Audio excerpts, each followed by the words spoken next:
Roland, walk me through some of the tough decisions that you had to make being in a position as a CEO, as a founder. What are some of these decisions that you had to grapple with, whether they were the right decision or the wrong decision, or walk me through that? A lot. A few I can think of is reducing team, scaling down to when we needed cash, scaling down and identifying where we needed to be more efficient and letting some people go. Some could be when we were raising funds in the early days, when we were putting funds together, a question about CD versus dollar. Learning and understanding how to, okay, it's $6, it's more dollar now, but for us, especially me, understanding that my decision affects them. So scaling down is looking at, if we don't let this person go, the entire company can die in 3 months. But if we let these people go, we can survive for the next 6 months. It's looking at it holistically and making a choice that could save the whole entire organization and eventually be able to bring the people you let go of back in. So the choices are sometimes very tough. You have to take your personal life and personal aspect of it and look at it holistically, because people who work with us are believing in us to be able to make sure we make the right decision for the entire organization, in terms of, look, if we don't make it, it means they are losing their jobs, they are losing their sources of income. So for leading an organization, you have to always be able to look at it holistically, take yourself out and make the choice that is good for the organization, even if it includes you taking a pay cut. You need to make that choice. Is there any decision in particular that stands out above the rest that was a particularly difficult decision to make? One could scaling down the team. Had a few people on the team at a point where everything was just flowing. It means there was less demand on myself or my partner. But then when we were, an example, locally, payments from retailers take between 45 to 60 days or beyond. So in order to survive, we needed to look, okay, we need to scale down because payments are not coming in as fast as possible.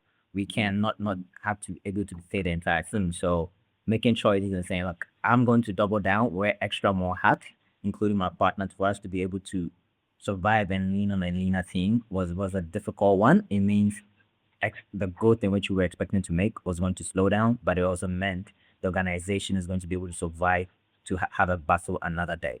So that decision, I truly believe it was tough, but I truly believe is what got us to be able to be sustainable and be able to grow the way we have been able to. I think this is a particular story that every entrepreneur can relate to. There's always that moment where you feel like we're at a crossroads. If we can either make the right decision that might be difficult and leave to fight another day, or pack up and go. And I feel like every entrepreneur knows that near collapse struggle. So apart from tough decisions, are there any other traits or any other approaches to for an entrepreneur to take when they are close to that, or they feel like they're in that moment where I need to do something right now, or my business is going to collapse? How do entrepreneurs approach that situation? Um, from my perspective, pick up your phone and miss calls. Look at your network. Ask questions from people who've done it before. For me, I was making calls, trying to find out from every entrepreneur, my mentors to my peers to even people who literally just started. I feel having a network of other entrepreneurs who've either been through it or seen other perspectives always helps. You can't make certain decisions in isolation. You need to have conversations. You need to call people. You need to understand, okay, in this position, what would you do? Can I bounce for something off you? It usually helps in terms of clarity and understanding that, okay, this is not, it's a cycle. It's not necessarily the death of it. It's a cycle, and someone will give you a perspective from another industry that just opens your eyes and you say, okay, I can cut this budget off by going for this type of basa deal. And those are the conversations I feel every entrepreneur needs to tap into their network. Harthi, do you want to make a point? Do you want to drop something to that? I think as an entrepreneur is being able to realize this failed, step back and ask, why did it fail? What would I have done better? Can I improve on it? Because probably I need to improve on either a system, a process, the product, and then using the networks, rebuild again. I think for us, In Africa, we sort of don't embrace the failure. We look at you like, you see, we told you, don't start that thing.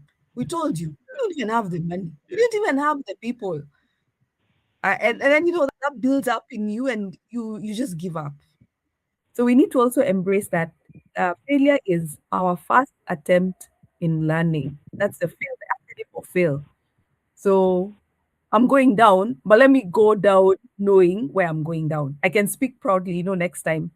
So, as an entrepreneur, how do you identify that exact moment to pull the plug? Right? Because you build something, you put in so much effort, and then you have to decide whether do I stop here, like, again, deal with the consequences of failure? Do I try to rally around, put some more money in? Because I've been faced with this exact issue.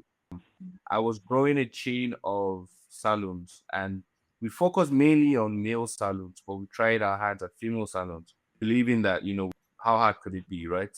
And Yeah. spent a lot of money. We put in millions of naira into it. We marketed. I tried everything, but it wasn't growing. It wasn't doing well.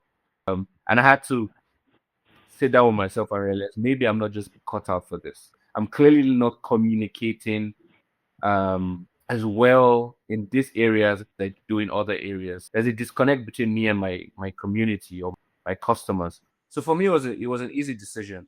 Cut my losses, move forward. Well, how does an entrepreneur who is standing close to his business and he's putting so much effort, he believes this is it? How do you know that point to pull the plug? Michael, do you want to take this one or Kathy? I'll say one sentence, then he starts. We'll need to think through persistence. You're being persistent or you're being stubborn. Over to you, Michael. This is a very tricky position to be in because I've been there before. Initially, Right. when I started my business, I thought and focused on biogas systems, but it's only after speaking to my potential customers and then telling me, I don't want to start dealing with trash. I don't want to touch my trash bag and dump it in there. That's when I realized maybe I need to find another solution. Sometimes pivoting is necessary and very important, but sometimes it does take just a little bit of an adjustment or change in terms of how you run your business.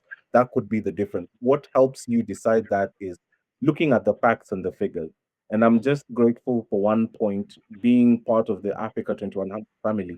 We have lots of experts, lots of people I could call on and ask these very pertinent questions and get an actual great feedback or solution to the problem.